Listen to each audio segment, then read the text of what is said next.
My name's Sally, and the guide dog that you can see here is my guide dog Sienna.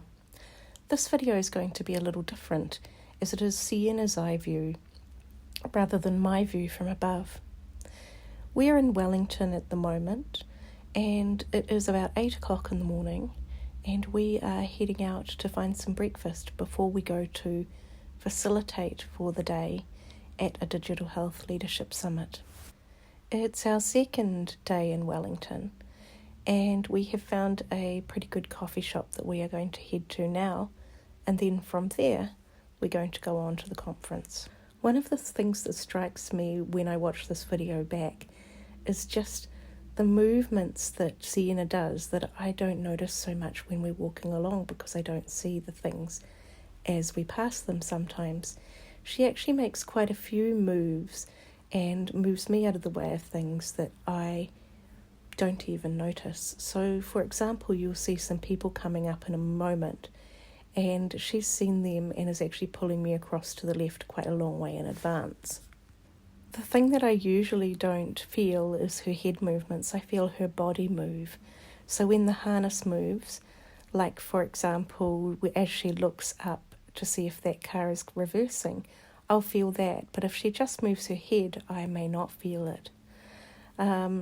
We come up to a crossing here, and then the thing about this crossing was there's a lot of people actually crossing the road still, yet the tactile of the traffic lights is not working, and the traffic lights are making the sound that they usually make when you have to wait to go across.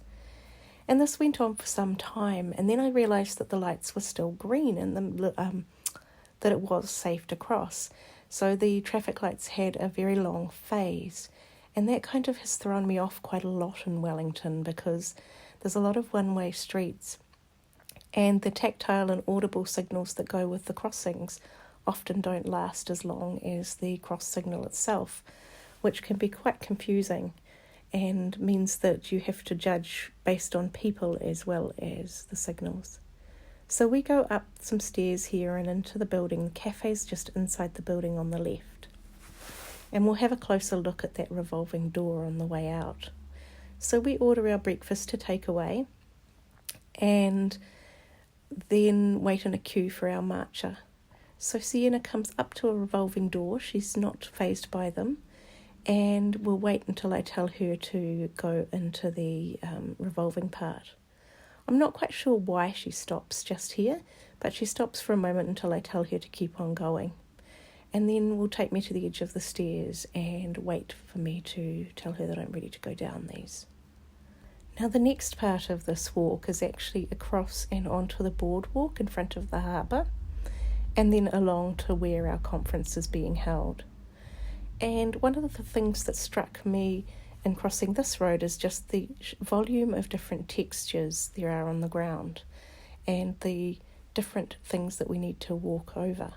And this continues as we walk around the waterfront. So we come off the crossing, and I told Sienna find left and then find the way.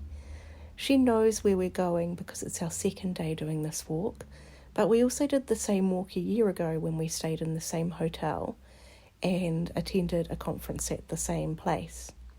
So I really enjoyed our walk along here, and Sienna's actually walking along sniffing the wall a little bit. She's trying to get in some sniffy time, and we did come back and do that later. So you'll see that how beautiful the water is there, and there's actually a lot of people walking along on our right, and the thing that struck me the most was actually the volume of cycles and the speed that they were silently coming along this causeway. You'll notice that Sienna pushes me out when we come up to a seat. She did actually stop and try and sniff that one. An example of the things Sienna navigates is the person immediately to our left and the bike on our right as we went round there quite quickly, plus all the different textures and gradients of paving, as well as other obstacles.